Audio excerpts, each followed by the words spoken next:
오늘의 말씀은 열왕기상 19장 9절로 13절입니다. 엘리야가 그곳 굴에 들어가 거기서 머물더니 여호와의 말씀이 그에게 임하여 이르시되 엘리야야 내가 어찌하여 여기 있느냐?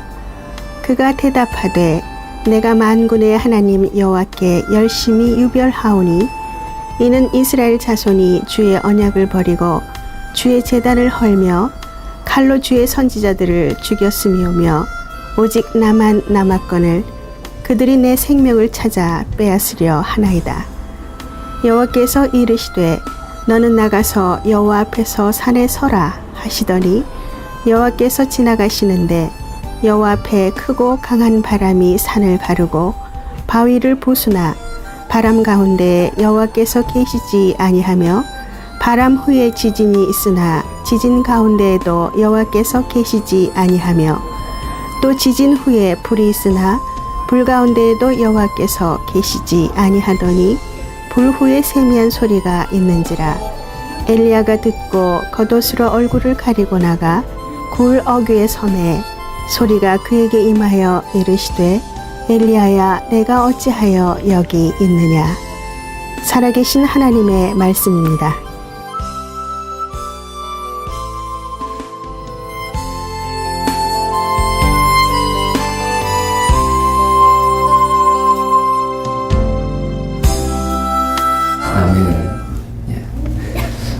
이스라엘 중에 하나님께서 가장 그 왕에 대해서 노했던, 그리고 이스라엘 모든 왕 중에서 가장 악하다고 했던 왕이 있었습니다. 그 왕이 이제 아합이라고 하는 왕인데, 이 아합은 북이스라엘의 왕으로서 이제 하나님을 섬기지 않고 바알 우상과 아세라 상들을 온 나라에 세우고 섬기도록 했던 그런 왕이었습니다. 그런데 그때에 하나님의 선지자 엘리야가 나타나서 그 왕을 찾아갔습니다. 그래서 왕을 만나서 이런 선포를 하게 됩니다. 그 내용이 이제 열왕기상 17장에 나오는데, 오늘 우리가 읽은 말씀의 배경을 우리가 어느 정도 알고 우리가 말씀을 듣는 것이 더 이해가 빠르리라 생각을 합니다. 그래서 열왕기상 17장 1절에 보니까 이런 말씀이 있습니다. 엘리야가 이제 아합 왕에게 말하되 내가 섬기는 이스라엘 하나님 여호와께서 살아계심을 두고 맹세하노니 내 말이 없으면 수년 동안 비도 이슬도 있지 아니하리라. 그럼 아합이 이 엘리야의 얘기를 들었을 때 이 사람이 우리를 저주하는구나 이렇게 생각을 할 겁니다. 그럼 왜 하필이면 엘리야는 비도 이슬도 내리지 않을 것이다 하는 얘기를 했는가 하니, 당시 이제 이들이 섬기던 바알 우상은 비를 내리게 하는 신입니다. 그리고 온 그 이스라엘의 그 풍요로움을, 그리고 이스라엘로 하여금 모든 곡식을 다 풍성하게 내려준다는 그러한 신이 바로 바알 신인데, 그래서 엘리야는 이 바알 신을 숭배하는 이스라엘에 대해서 정면으로 도전하게 된 것입니다. 그러자 이제 아합 왕과 그 왕비였던 이세벨이 즉각 엘리야를 죽이려고 합니다. 그러자 이제 하나님께서 그 엘리야를 이제 숨도록 명령을 합니다. 그래서 어디로 숨는가 하니, 그 당시 북이스라엘의 수도였던 사마리아에서 지금의 요르단이라고 나라, 요단강을 건너서 요단 동편의 요르단의 그릿이라고 하는 시내가에 몸을 숨기도록 합니다. 그래서 거기 숨자, 그 시내가니까 물이 있을 거 아니에요. 이제 거기 숨어 있는 사이에 하나님께서는 까마귀를 명해서 이제 떡과 고기를 까마귀를 통해서 먹입니다. 근데 이제 가뭄이 계속되니까 시내가가 물이 마른 거예요. 근데 여러분 까마귀를 잘 아시다시피 까마귀는 어떤 새입니까? 뭐든지 잘 먹는 새입니다. 야, 뭐 썩은 거든지 뭐든지 다 잘 먹는 새인데 하나님께서는 참 신비롭게도 그 까마귀를 통해서 자기가 안 먹고 그걸 엘리야에게 갖다 주도록 하는 그런 기적을 베푸시고, 그리고 이제 시내가가 다 마르니까 더 이상 여기서 숨을 데가 없다. 그래서 또 하나님은 또 은신처를 옮기도록 명령을 하십니다. 그래서 어디로 옮기는 거 하니? 그 요단 동편, 지금의 요르단 땅에서 그 이스라엘을 다 가로질러 가지고 어디냐? 지금의 그 레바논, 시돈이라고 하는 성경에 시돈 땅 많이 나오죠. 시돈 땅에 사르밧이라고 하는 동네로 거처를 옮겨라. 그래서 이제 엘리야가 또 가로질러서 어디로 가느냐? 이방 땅인 시돈으로 이제 숨어 들어갑니다. 그 동네 이름이 사르밧이라고 하는 동네예요. 그런데 이 사르밧에서 이제 하나님께서 명령하신 대로 가면은 어떤 과부가 너를 숨겨주고 너에게 먹을 것을 주리라 그랬어요. 그래서 이제 거기 이제 17장, 이제 18장에 보면은 엘리야가 이제 그 사르밧 과부를 만나는 장면입니다. 그래서 엘리야가 어떤 여인이 탁 나오는데 저 여인이 하나님이 말씀하신 여인인가? 라는 것을 확인하기 위해서 물 좀 주십시오. 그렇게 요청을 합니다. 그러니까 지금 무슨 때예요? 먹을 물이 없어서 아주 힘든 때인데 웬 지나가던 사람이 물을 달라 그러니까 참 주고 싶은 마음도 없겠지만, 근데 이 여인아가 기꺼이 물을 주는 거예요. 그러니까 이 엘리야가 이 여자가 그 여잔가? 하나님 명령하신 그 여잔가? 생각하고 다시 한 번 더 이제 요청을 합니다. 무슨 요청이냐면 좀 떡 좀 갖다 주시오. 그런 거예요. 그러니까 이 여자가 떡은 없습니다. 그런데 제가 이제 마지막 그 떡을 먹고 떡을 만들어서 먹고 죽으려고 하는 그 마지막 남은 가루가 있습니다. 그러니까 그렇게 얘기하니까 그걸 떡을 만들어서 나에게 먼저 주시오. 그런 거예요. 사실 저는요 이 내용을 읽을 때에 엘리야 참 어떻게 이렇게 뻔뻔스러울까. 네, 성경에 엘리야 참 뻔뻔스러운 사람이네. 그것도 정말 먹을 게 없어 가난한 과부에게 가서 떡을 먼저 날 먹여라. 그런 게 참 도무지 저는 이해가 안 됐어요. 그런데 지금 엘리야의 입장에서 보면 지금 하나님이 명령하신 그 사람이 바로 이 사람인가를 확인하기 위해서 떡을 만들어 주시오. 그러니까 이 여자가 그걸 또 하나님의 선지자인 줄 알아봤는지 어쩐지 모르겠지만 떡을 만들어 주는 거예요. 그래서 이 여자가 하나님 말씀하시는 그 여자구나 생각하고 그래서 거기를 은신처로 삼고 그 여인에게 말합니다. 이제 가뭄이 끝날 때까지 이 집에 가루와 기름이 끊어지지 아니하리라.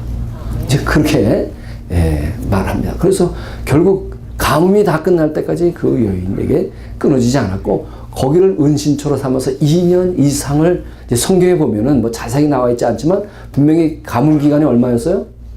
3년 반 동안이나 가물었기 때문에 지금 2년 이상을 아마 거기서 머물렀던 것 같습니다. 그래서 이제 그가 가뭄이 끝날 때쯤에는 또 누굴 찾아갑니까? 그 아합 왕을 찾아갑니다. 찾아가서 이제 다시금 비가 올 것이라고 하는 통보를 하기 위해서 이제 누구를 모으라고 하냐면 바알과 아세라를 섬기는 선지자들을 다 불러 갈멜산을 모아라. 그래가지고 대결을 하지 않습니까? 그래서 대결을 해서 거기서 어떻게 해요? 엘리야가 그 850명이나 되는 바알과 아세라 선지자를 다 죽입니다. 어떻게 죽이냐? 하늘에서 불을 내리는 거예요. 바알과 아세라 선지자는 아무리 기도를 해도 자기 몸을 찢고 막 해도 뭐 전혀 요동이 없는데 엘리야가 기도하는 순간 하늘에서 불이 내려서 모든 재물을 다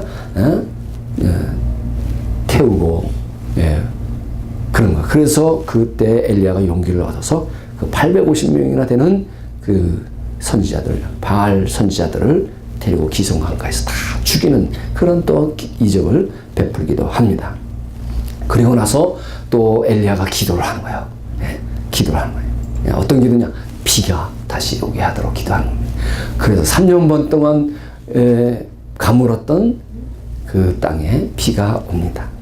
그냥 엘리야를 볼 때 이런 기적들을 많이 한 것을 우리가 볼 수가 있습니다. 그래서 우리가 왜 우리는 이런 체험이 우리에게는 없나 하는 그런 생각이 들 수 있습니까? 없습니까?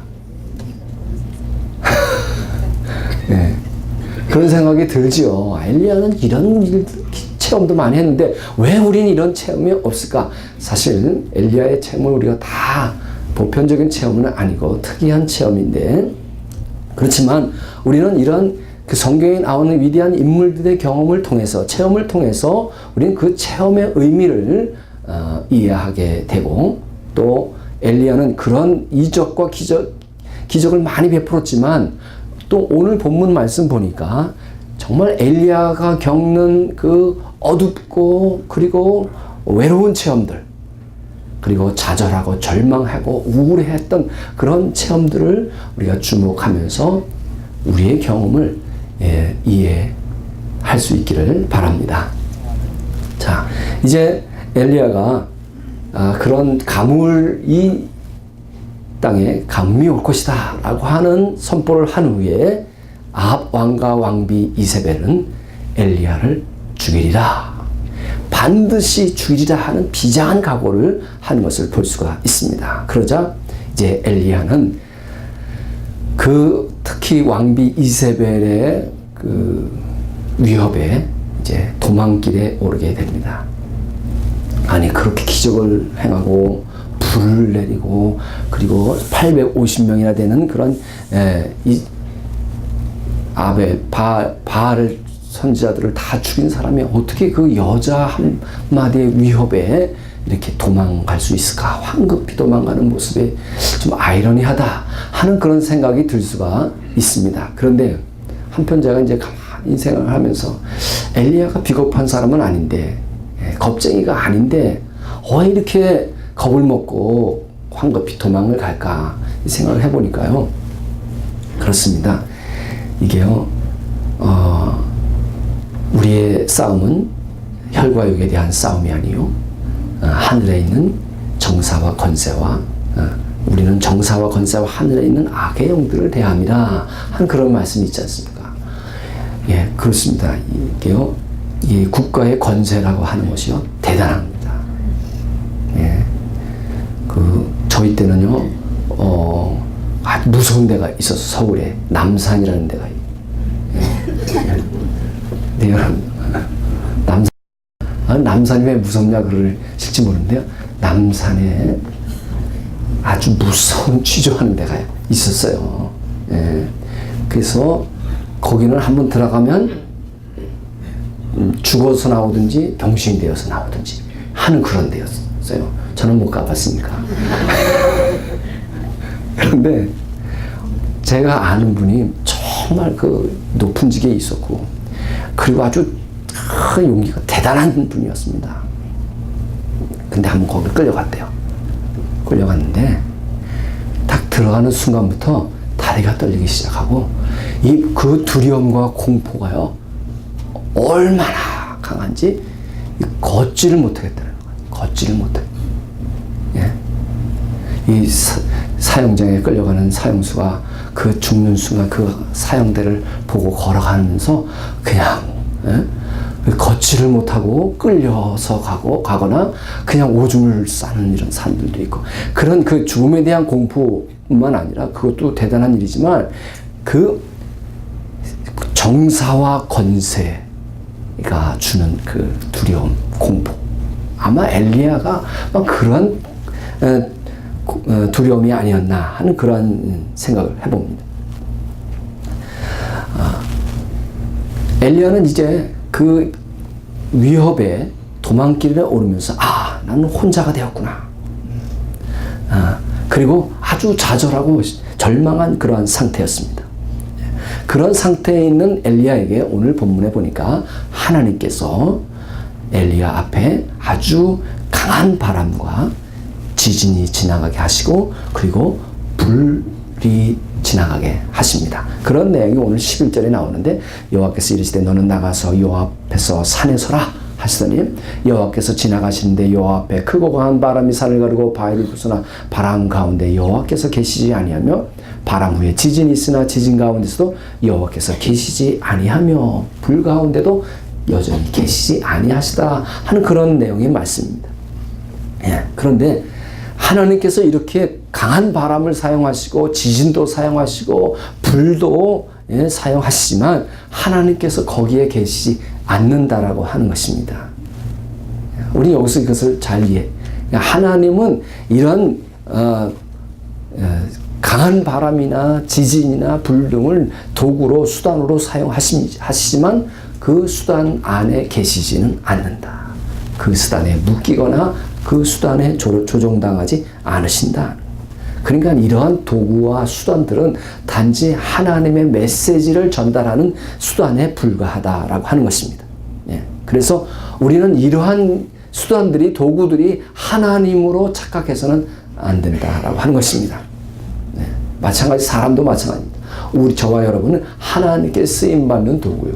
그래서 우리는 거룩해져야 하는 것이고 도구로 쓰임받다가 우리는 우리 자신이 도구임을 망각해서는 안 되는 것입니다. 그래서 마태복음 7장에 보면 예수님께서 이런 말씀하신 적이 있어요. 나더러 주여 주여 하는 자마다 다 천국에 들어갈 것이 아니요 다만 하늘에 계신 내 아버지의 뜻대로 행하는 자라 들어가리라. 그날에 많은 사람이 나더러 이르되 주여 주여 우리가 주의 이름으로 선지자 노릇하며 주의 이름으로 귀신을 쫓아내며 주의 이름으로 많은 권능을 행하였지 아니하였나이까. 그런데 우리가 주의 뜻대로 하지 아니하면 그리고 우리가 주님께 쓰임받는 도구라고 하는 사실을 망각하게 되면요 언제든지 이렇게 버림당할 수가 있다라고 하는 사실입니다. 그런데 우리가 엘리야가 겁쟁이가 아니었는데 어떻게 이렇게 겁쟁이처럼 행동을 했을까? 낙심하고 좌절하고 그리고 황급히 도망을 치는 것입니다. 왜 그랬을까? 그렇습니다. 엘리야는요 지금 그런 놀라운 기적과 이적을 행했음에도 불구하고 지금 그 아합과 이세벨 왕비의 위협을 받으면서 위협 정도가 어느 정도냐면 온 나라 사람들에게 엘리야를 보면 신고하라. 예. 그래서 엘리야는 그냥 잡히는 대로 죽임을 당할 수밖에 없는 그런 상황입니다. 그런 상황까지 가면서 엘리야는 도무지 하나님이 이해가 가지 않았던 겁니다. 왜 하나님 무엇을 하시는가? 하나님께 실망을 한 겁니다. 이제 그런 내용이 오늘 본문 앞절에 보면 나오는데 3절과 4절에 보면 그가 이 형편을 보고 일어나 자기 생명을 위하여 도망하여 유다에 속한 부엘세베에 이르러 자기의 사원을 그곳에 머물게 하고 자기 자신은 광야로 들어가 하룻길쯤 가서 한 로뎀나무 아래에 앉아서 자기가 죽기를 원하여 이르되 여호와여 넉넉하오니 지금 내 생명을 거두시옵소서. 난 내 조상들보다 낫지 못하느니라 하고 그가 대답하되 이거는 이제 10절에 나오십니다. 무슨 말씀에 엘리야가 대답했는가 하니 하나님께서 What are you doing here? 너 여기서 뭐하니? 왜 이렇게 광야에 와서 지금 이렇게 사화한도 귀찮으니까 내버려두고 그리고 저는 죽는 게 낫습니다. 넉넉하오니 지금 내 생명을 거두시옵소서. 그러니까 하나님의 음성이 너 지금 여기서 뭘 하냐? 라고 하는 음성을 드는 거예요. 그러니까 엘리야가 대답하길 내가 만군의 하나님 여호와 앞에 열심히 특심하였는데 유별하였는데 이스라엘 자손 주의 언약을 버리고 주의 자단을 허락 칼로 주의 손을 다 죽이고 이제 나만 남았습니다. 그러는 거예요. 지금 이 얘기는요 엘리야가 도무지 하나님이 이해가 안 갑니다. 제가 얼마나 열심히 하나님을 위해서 일했는데 여전히 이스라엘 백성들은 우상을 섬기고 그리고 하나님을 전하는 모든 선지자들은 다 칼로 죽임을 당했습니다. 이제 저 혼자밖에 남지 않았습니다. 라고 하는 거예요. 어찌된 일입니까 이게? 하나님 살아계신 겁니까? 정말 하나님 믿어도 되는 겁니까? 하나님 그런 실망이 담겨진 좌절이 담겨진 그러한 대답인 것입니다. 아무튼 엘리야는 그런 갈멜산에서의 큰 승리 뒤에 찾아온 그런 아합과 이세벨의 위협에 어떤 무력감과 허탈감과 심한 좌절에 빠지게 된 것입니다. 그래서 그것이 볼 수 있는데 자기가 부엘사벨까지 도망가요. 여러분 이제 지도를 보시면요, 지금 사마리아에 있다가, 사마리아 왜 사마리아에 있었냐면 아합 왕의 때 지금 고한 거잖아요. 아합 왕에게 이제 아합은 사마리아가 수도였으니까 거기서 만나고 거기서 이제 북이스라엘에서 남유다 다른 나라로 도망을 온 거예요. 말하자면 북한에서 있다가 남으로 도망온 거예요. 근데 그 남한에서도 맨 밑에 부엘사베가 저쪽 남쪽에 있는 데란 말이에요. 그래가지고 이제 광야로 들어가는데 왜 광야로 들어왔을까? 그러니까 여러분이 이 내용을 좀 잘 아셔야 되는데, 지금 이제 실망해서 좌절한 나머지 이제 이 부엘세바까지 와서 광야로 그것도 하룻길을 갑니다. 하룻길쯤 가서 한 로뎀나무 아래서 넉넉하오니 이제 다 끝났으니 죽어도 좋습니다. 예, 생명을 거두가 주십시오 라고 했단 말이에요. 지금 이 엘리야는 어디로 가고 있는 거 하니, 어디로 가는 길이었을까요? 저만 딴소리 하고 있는 거. 지금 이 엘리야는 그런 심한 좌절감과 함께 어디로 가고 있냐면 하나님의 산 호렙이라고 하는데, 지금 호렙산은 다른 말로 하면 지금 이집트에 있는 신의 산을 같은 산이라 이렇게 봅니다.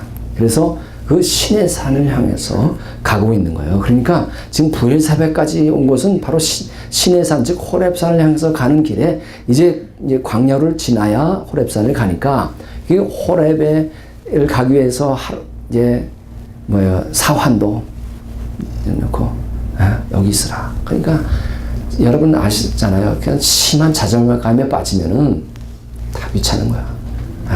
사람 만나기도 싫고 그냥 그 고독감에 당신 여기 있으라, 나는 가겠다. 그래서 가는데 하루밖에 못 가서 지금 죽는 게 낫다. 이제 그렇게 된 겁니다. 나는 내 조상보다 낫지 못하다. 그러니까 저는 못난 놈입니다. 그 뜻이에요, 저게. 저는 못난 놈입니다. 그래서 이러한 좌절감으로 다 포기해 버리는 겁니다. 그러면서 대답이 뭐니까, 이제 너 여기서 뭐 하고 있냐라고 하는 하나님의 음성에 또 엘리야가 대답하기를 이런 내용입니다. 저 하나님 위해서 희생 다 했습니다. 그 하나님이 날 돌보실 줄 알았는데, 승리를 주실 줄 알았는데 이게 뭡니까? 여전히 이스라엘 백성들은 우상을 섬기고 하나님 섬기는 선제들은 다 칼에 죽임을 당하고 이제 그렇게 고생을 했는데 이제 저만 남았습니다. 그러면서 그런 자기가 갖고 있는 그런 두려움을 하나님께 토로하는 겁니다. 그렇습니다. 이 엘리야가 가졌던 두려움 중에 하나는요, 이세벨이 자기를 죽이려고 하는 그 두려움만 아니라, 하나님이 혹시 실패하신 것은 아닌가 라고 하는 두려움입니다. 혹시 여러분은 그런 감정이 없으신지? 그렇습니다. 사람이 가장 두려워하는 것은 내가 신뢰하는 영웅이 실패하는 겁니다. 왜냐하면 그 영웅이 실패해버리면 내가 철저하게 속는 것이기 때문에 그렇습니다. 정말 하나님이 이 일을 해내실까? 아니면 내가 철저하게 속는 것은 아닌가? 내가 이렇게 믿고 따르다가 닭 줬던 개가 되는 거 아닌가? 내가 하나님 향해서 이런 믿음을 가졌는데 이게 터무니없는 믿음이 아닌가? 정말 예수님이 많은 약속을 해주셨는데 약속대로 하실 수 있는 분인가? 라고 하는 생각이 들 수 있어요, 없어요? 솔직하시라고요, 솔직.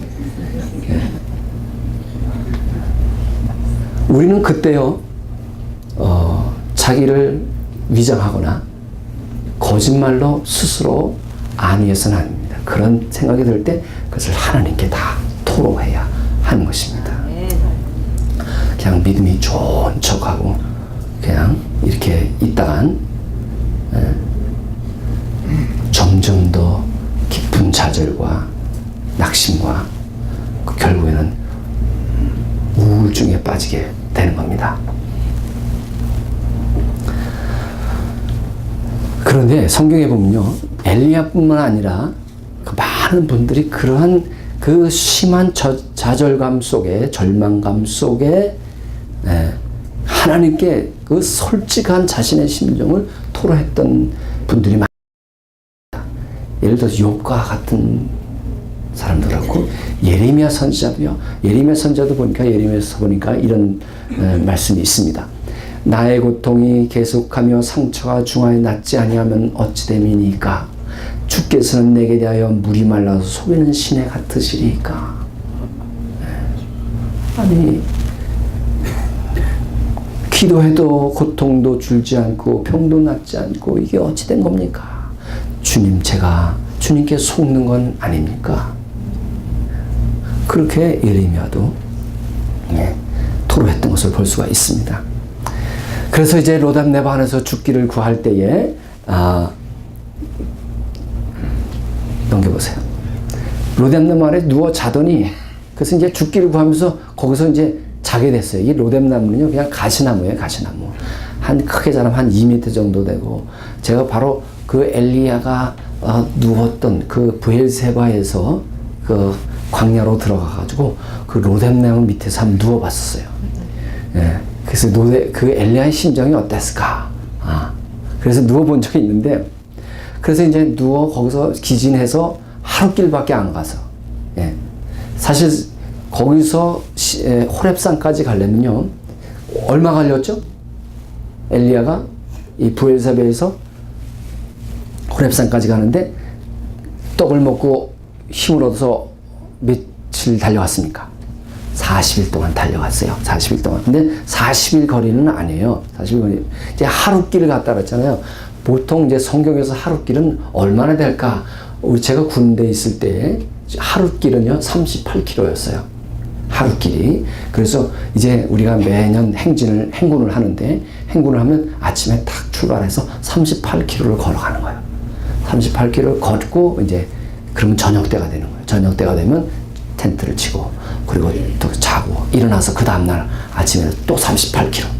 그래서 이 하루길이라고 하는 것은 30km에서 40km 사이가 되는데, 이제 그 하루길을 가지 못해서 이제 기진맥진한 거야. 그때 하나님께서 천사를 보내시면서 천사가 와서 그를 어루만지며 그에게 이르되 일어나서 먹으라 하는지라. 예.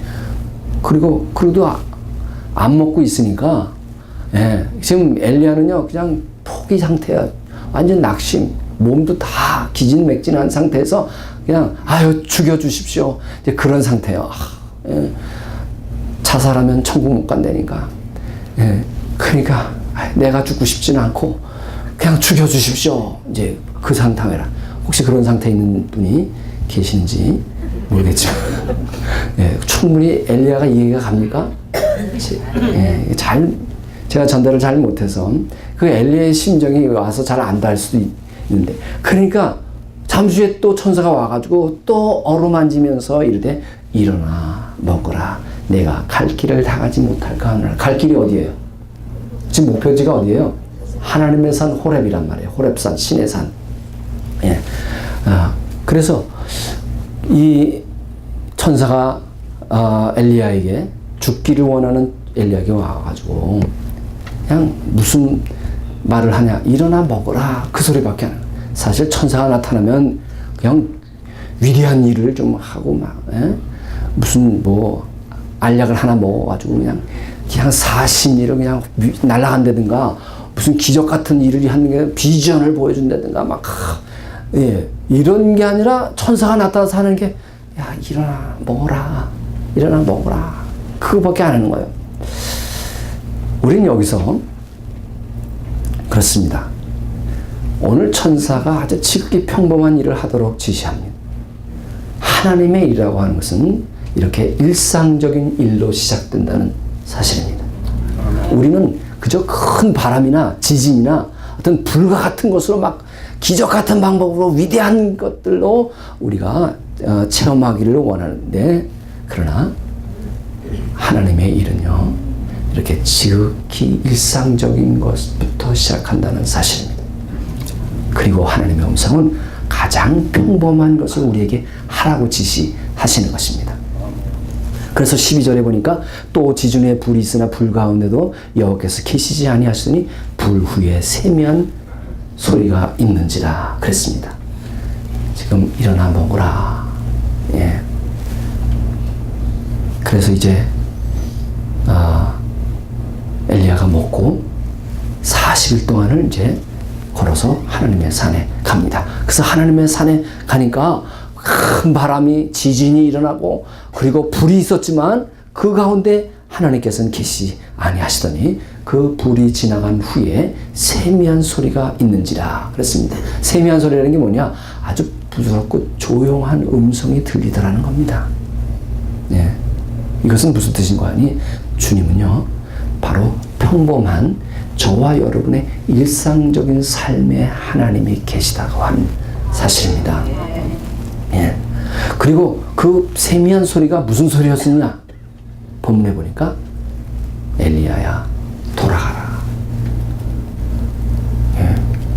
이 신의 산에서 영원토록 나와 함께 살자. 그게 아니라 그 신의 산에 보면요, 그 입구에 그 캐트린 수도원이 있어요. 그래서 중세 때에 수많은 수도사들이 와서 거기서 그 신의 광야에서 수도하고,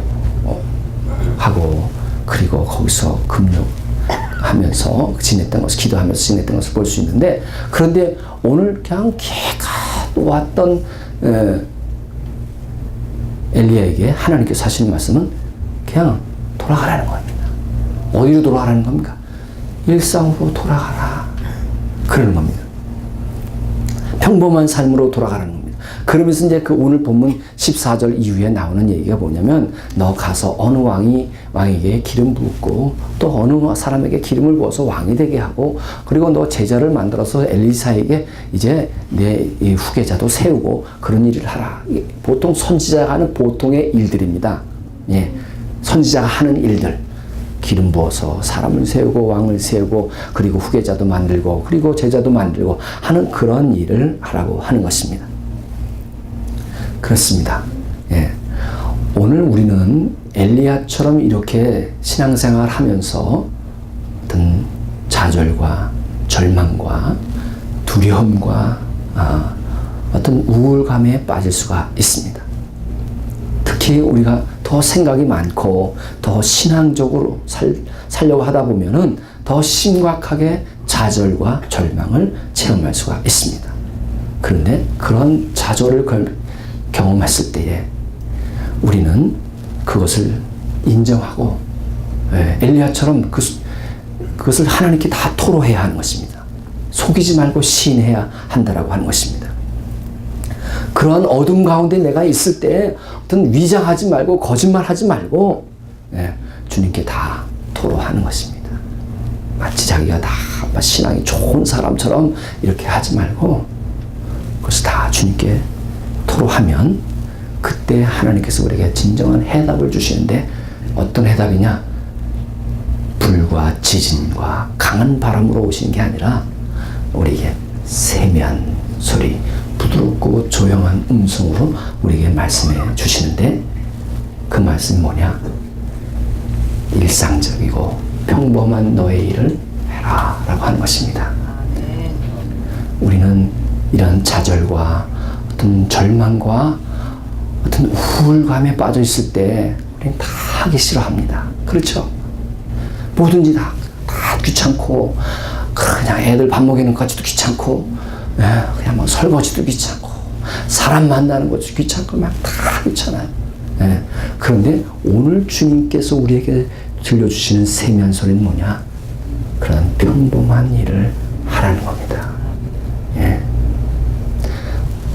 오늘 엘리야는요, 그런 좌절감 속에서 어떤 예적인 방법으로 용기를 얻었지만 하나님의 진정한 해답은 바로 돌아가서 평범한 일을 너의 일을 하라라고 하는 것입니다. 그렇습니다. 주님께서 제자들이 불안하고 두려워 떨고 좌절하고 낙심하고 있을 때 제자를 찾아오셨습니다. 부활하신 주님께서 내 평안을 너에게 주노라 라고 하는 말씀입니다. 또 요한복음 14장에도 두렵고 불안해하는 제자들에게 평안을 너에게 끼치노니 곧 나의 평안을 너에게 주노라. 내가 너에게 주는 것은 세상이 주는 것과 같지 아니하니라. 너희는 마음에 근심하지도 말고 두려워하지도 말라. 그렇습니다. 부드럽고 조용한 음성은 바로 뭐냐? 바로 예수님께서 말씀하시는 주님의 평안인 것입니다. 그러한 평안이 바로 저와 여러분에게 있기를 축원합니다. 그러므로 우리가 영적으로나 또 우리의 삶에서 절망하고 좌절에 빠졌을 때 가장 먼저 해야 할 일은 뭐냐? 평범한 일입니다. 일상적인 일을 하는 것입니다. 그러면 주님께서 우리의 영혼에 세미한 음성을 들려주신 것입니다. 우리가 그 음성으로 엘리야처럼 새 힘을 얻었다면 이제는 주님이 하라고 하신 일을 가서 해야 하는 것입니다. 그래서 마태복음 10장에 이런 말씀이 있습니다. 우리가 어두운 가운데 불안과 좌절과 절망 가운데 있을 때 세미한 음성을 들었다면 내가 너에게 어두운 데서 잃은 것을 광명한 데 가서 말하라.